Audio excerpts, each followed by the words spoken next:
तुम हमेशा के लिए यहां रहने वाले नहीं हो। तुम्हारा जीवन बहुत सीमित है।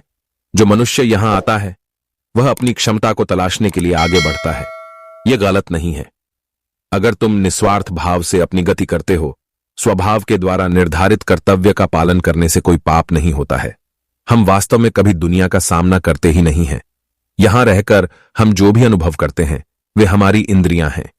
तुम केवल अपने कर्म पर नियंत्रण कर सकते हैं। तुम्हारे कर्म के परिणाम का तुम दावा नहीं कर सकते।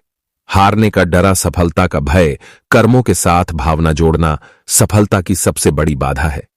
ये विचार मन को अस्थिर कर आपकी क्षमता को लुटता है। राधा कृष्ण के अनमोल वचन, स्वार्थ से जुड़े कर्म आपको दुनिया में कैद करते हैं।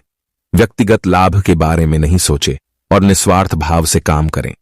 अपनी इच्छा शक्ति से खुद को नया आकर दो। अपने आप को कभी स्वर्ग से नीचा मत होने दो। बुद्धिमानी तुम्हारी चेतना को एकीकृत करती है और कर्म के फल के प्रति आसक्ति को त्यागने में मदद करती है।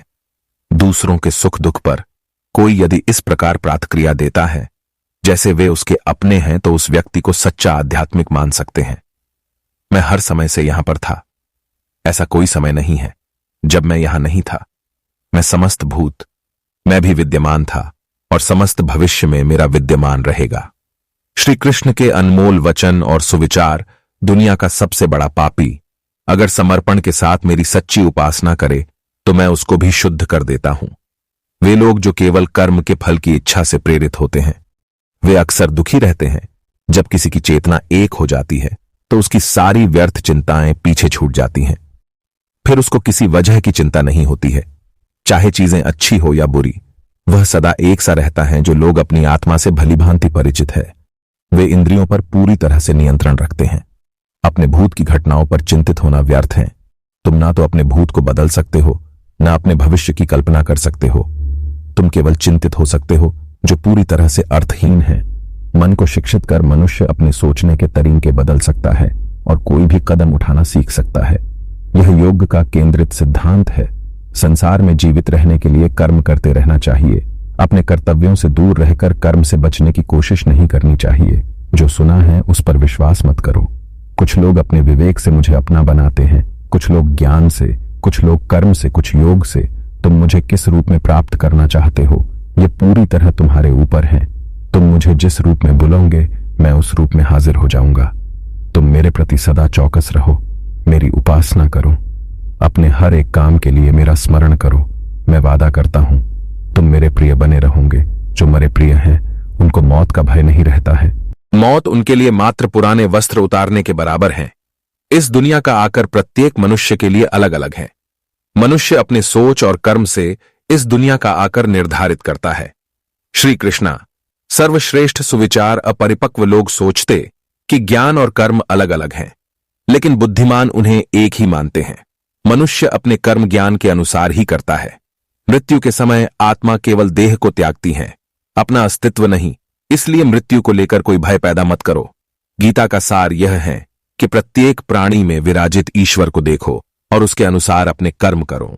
गीता कोई आज्ञा की पुस्तक नहीं है बल्कि विकल्पों की पुस्तक है। जब मनुष्य सांसारिक विषयों के बारे में सोचता है तो आसक्ति आ जाती है।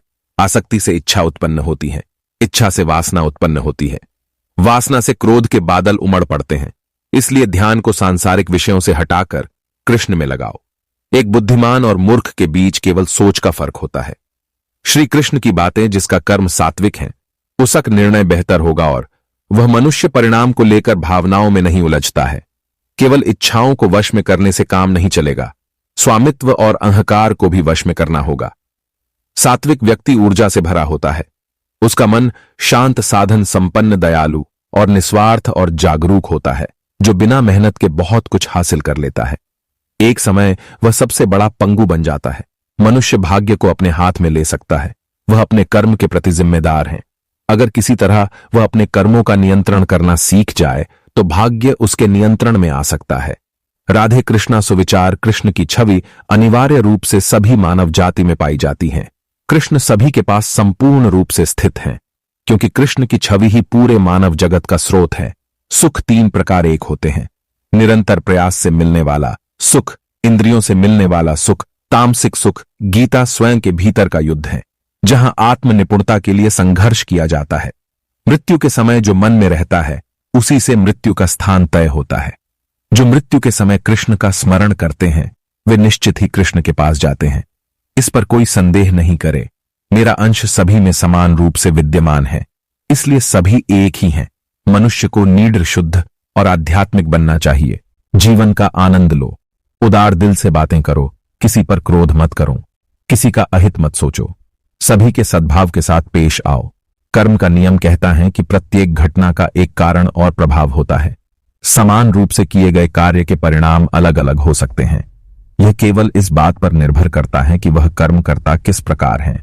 जब मन लगता दौड़ता रहता है और इंद्रियां भटकती रहती हैं, तो ज्ञान हवा की तरह दूर भाग जाता है और एक जहाज की तरह उड़ जाता है। तुम्हारी अधूरी इच्छाएं तुम्हारी खुशी को मार देती हैं। इसलिए इच्छाओं की कमी एक खुशी की कुंजी है। सबसे बड़ा हत्यारा समय है। समय सब कुछ मार देता है। शांत मन, नम्रता, संयम और पवित्रता मन के अनुशासन है। मन चंचलता से भटकता रहता है, यह तुम्हारी एक नहीं सुनेगा। हर बार जब मन गलत व्यवहार करता है तो मन को अपनी बुद्धि से मध्य स्थिति में लेकर आओ।